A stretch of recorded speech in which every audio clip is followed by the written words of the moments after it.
tadi dari video tersebut ya, jadi video tersebut ibu mungkin akan kasih sekilas aja buat kalian. Nah, video itu dia menampilkan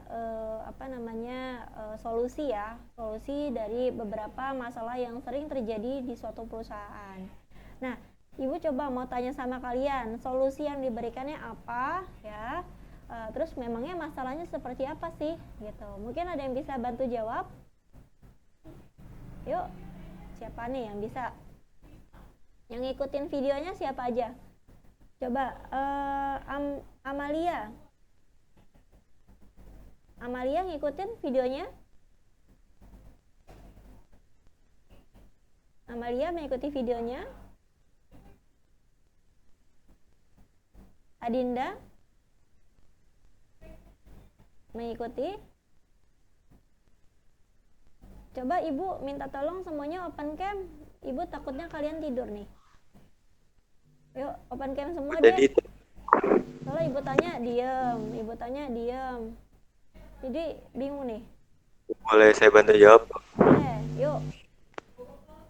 Jadi tadi masalahnya kan kayak ada software yang bermasalah gitu, Bu. Betul.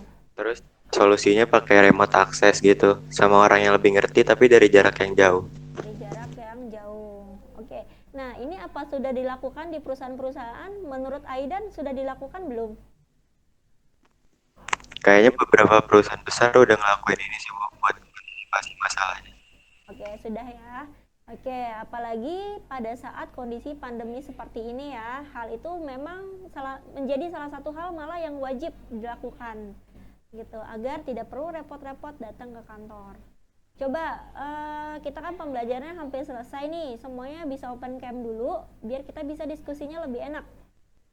Bisa? Oke, dari Molki bisa, Novia, Diana Ratu. Jadi nanti yang ibu tanya enak nih, jangan sampai kalian lagi tidur ibu tanya kan bingung juga nih, gak enak, takutnya kalian lagi sibuk atau apa ya. Oke, sip, bisa kita lanjut ke materi selanjutnya? Bisa ya. Oke, coba sebelum itu ibu mau tanya dulu sama yang udah siap nih, Ananda Salsabila. Ananda? Ya, Bu. tadi ngikutin videonya nggak? Macet-macet dikit, Bu.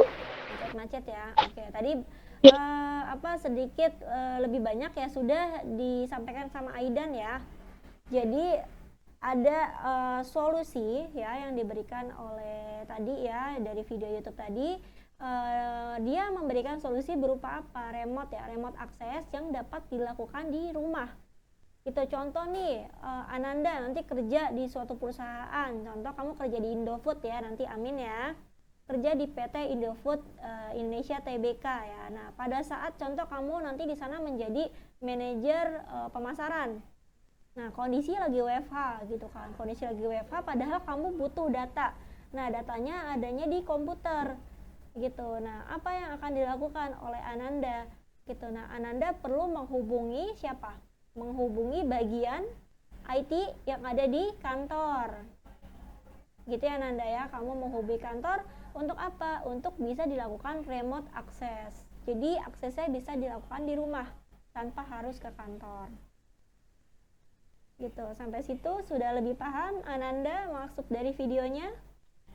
Paham, Bu. Paham ya? Ada lagi yang mau menambahkan? Fungsi dari teknologi dalam sistem informasi apa lagi? Ada contohnya yang lain? Ada lagi contohnya? Contoh ya dalam pemanfaatan teknologi. Oke, kalau cukup berarti kita bisa lanjut ke yang lain. Ini ada tahap pengembangan sistem informasi ya. Oke, ini ibu ada 2 slide. Oke, 2 slide sebagai penutup kita ya, pembacaan kita hari ini. Oke, sebelumnya kita pembahasan 2 slide ini dulu nih. Oke, ada slide pertama. Ibu mau minta tolong Diana Ratu dibacain slide pertamanya. Tahap pengembangan sistem informasi. Yang pertama menentukan jenis dan skala usaha. Yang kedua menentukan lingkup dan prioritas sistem informasi yang dibutuhkan. Yang ketiga menentukan besarnya volume data yang akan diproses.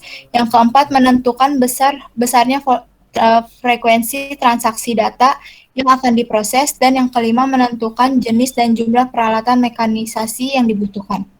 Oke, itu yang slide pertama ya. Terus ada slide berikutnya, ya, tahapan selanjutnya. Oke, nah selanjutnya boleh dibacain lagi. Siapa? Ratu? Tahap pengembangan sistem informasi. Yang pertama menentukan format struktur database. Yang kedua menentukan jenis dan format laporan yang dibutuhkan. Yang ketiga menentukan jadwal pengembangan program-program aplikasi sistem informasi manajemen. Dan yang keempat menentukan jadwal pelatihan dan implementasi. Oke, ini lanjutan dari slide yang pertama ya. Nah, Ibu akan jelasin sedikit ya sebelum kita mengakhiri pembelajaran kita. Nah, ini ada tahap pengembangan sistem informasi ya. Tahapannya apa aja gitu. Jadi tahap ini artinya apa sih?